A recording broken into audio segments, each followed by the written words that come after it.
श्री सीतारामचंद्राभ्याम नमः। श्रीमद् वाल्मीकि रामायण प्रथम खंड अयोध्या कांड अष्टादश सर्ग। श्री राम का कैकई से पिता के चिंतित होने का कारण पूछना और कैकई का कठोरता पूर्वक अपने मांगे हुए वर का वृत्तांत बताकर श्री राम को वनवास के लिए प्रेरित करना। महल में जाकर श्री राम ने पिता को कैकई के साथ एक सुंदर आसन पर बैठे देखा। वे विषाद में डूबे हुए थे, उनका मुंह सूख गया था और वे बड़े दयनीय दिखाई देते थे। निकट पहुंचने पर श्री राम ने विनीत भाव से अपने पिता के चरणों में प्रणाम किया। उसके बाद बड़ी सावधानी के साथ उन्होंने कैकई के चरणों में मस्तक झुकाया। उस समय दीन दशा में पड़े हुए राजा दशरथ एक बार राम ऐसा कहकर चुप हो गए। इससे आगे उनसे बोला नहीं गया। उनके नेत्रों में आंसू भर आए, अतः वे श्री राम की ओर न तो देख सकते थे और न उनसे कोई बात ही कर सके। राजा का वह अभूतपूर्वक भयंकर रूप देखकर श्री राम को भी भय हो गया, मानो उन्होंने पैर से किसी सर्प को छू लिया हो। राजा की इंद्रियों में प्रसन्नता नहीं थी, वे शोक और संताप से दुर्लभ हो गए थे, बारंबार लंबी सांसें भरते थे तथा उनके चित्त में बड़ा व्यथा और व्याकुलता थी। वे ऐसे दिखते थे मानो तरंगमन से उपलक्षित अभोक्षय समुद्र सुबंध हो उठा हो। समुद्र को सूर्य को राहु ने ग्रस्त लिया हो अथवा किसी महर्षि ने झूठ बोल दिया हो। राजा का वह शोक संभावना से परे था। उस शोक का क्या कारण है, यह सोचते हुए श्री रामचंद्र जी पूर्णिमा के समुद्र की भांति अत्यंत विक्षुब्ध हो उठे। पिता के हित में तत्पर रहने वाले परम चतुर श्री राम सोचने लगे कि आज ही ऐसी क्या बात हो गई जिससे महाराज मुझसे प्रसन्न होकर बोलते नहीं। और दिन तो पिताजी कुपित होने पर भी मुझे देखते ही प्रसन्न हो जाते थे, आज मेरी ओर दृष्टिपात करके इन्हें कलेश क्यों हो रहा है। यह सब सोचकर श्री राम दीन से हो गए शोक से कातर हो उठे। विषाद के कारण उनके मुख की कांति फीकी पड़ गई।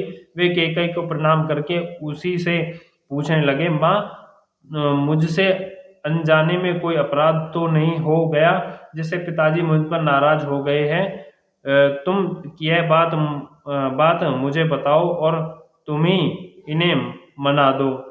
ये तो सदा मुझसे प्यार करते हैं, आज इनका मन अप्रसन्न क्यों हो गया है। देखता हूँ ये आज मुझसे बोलते तक नहीं, इनके मुख पर विषाद छा रहा है और ये अत्यंत दुखी हो रहे हैं।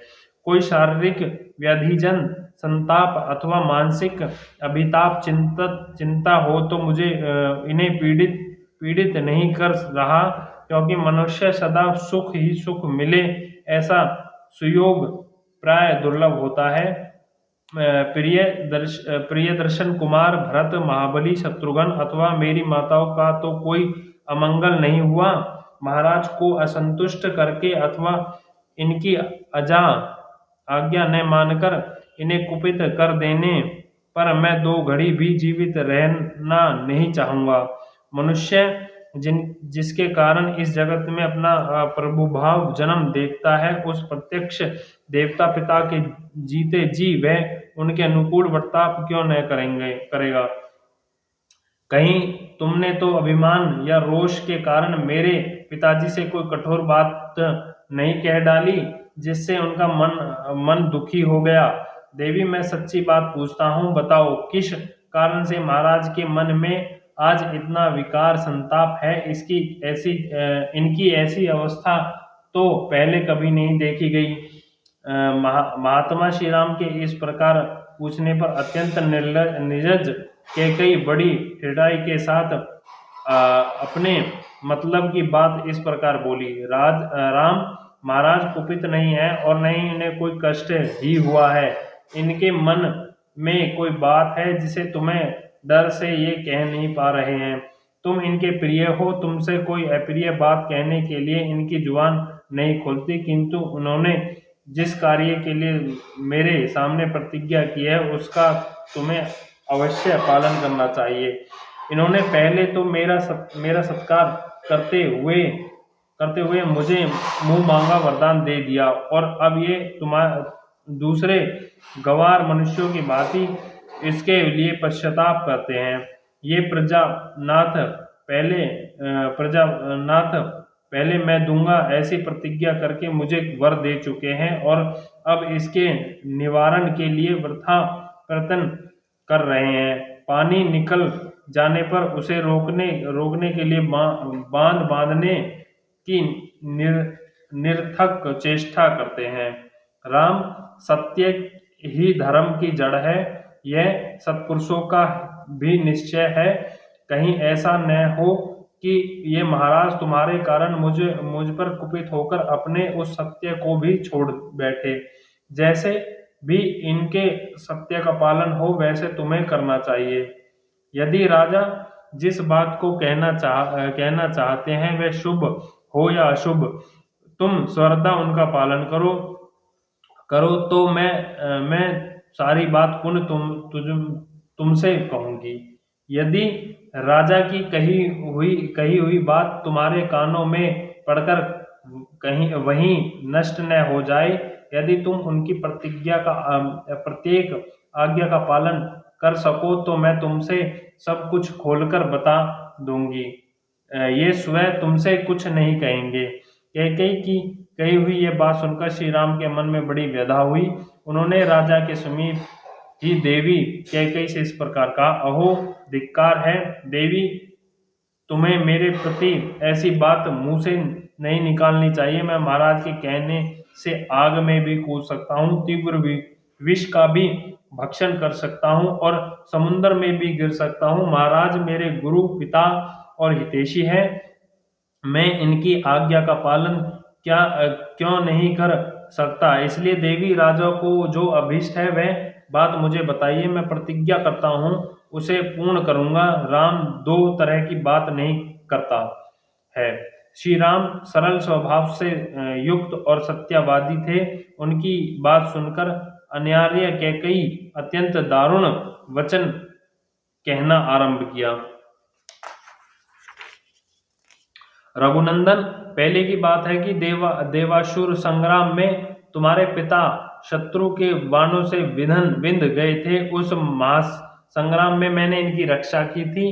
उससे प्रसन्न होकर इन्होंने मुझे 2 वर दिए थे। राघव, उन्हीं में से एक वर के द्वारा मैंने महाराज से यह याचना की है कि भरत का राज्याभिषेक हो, और दूसरा वन यह मांगा है कि तुम्हें आज ही दंडकारण्य में भेजा जाए। नरश्रेष्ठ, यदि तुम अपने पिता को सत्य प्रतिज्ञा बनाना चाहते हो और अपने को भी सत्यवादी सिद्ध करने की इच्छा रखते हो तो मेरी यह बात सुनो। तुम पिता की आज्ञा के अधीन रहो, जैसी तुमने प्रतिज्ञा की है उसके अनुसार तुम्हें 14 वर्ष के लिए वन में प्रवेश करना चाहिए। रघुनंदन, राजा ने तुम्हारे लिए जो यह अभिषेक का सामान जुटाया है, यह सब के द्वारा यहाँ भरत का अभिषेक किया जाए, और तुम इस अभिषेक को त्याग कर 14 वर्ष तक दंडकारण्य में रहते हुए जटा और चीर धारण करो। कौशल नरेश की इस वसुधा का जो नाना प्रकार के रत्नों से भरी पूरी और घोड़ों तथा रथों से व्यदा है, भरत शासन करे। बस इतनी ही बात है। ऐसा करने से तुम्हारे वियोग का कष्ट सहन करना पड़ेगा। यह सोचकर महाराज करुणा में डूब रहे हैं।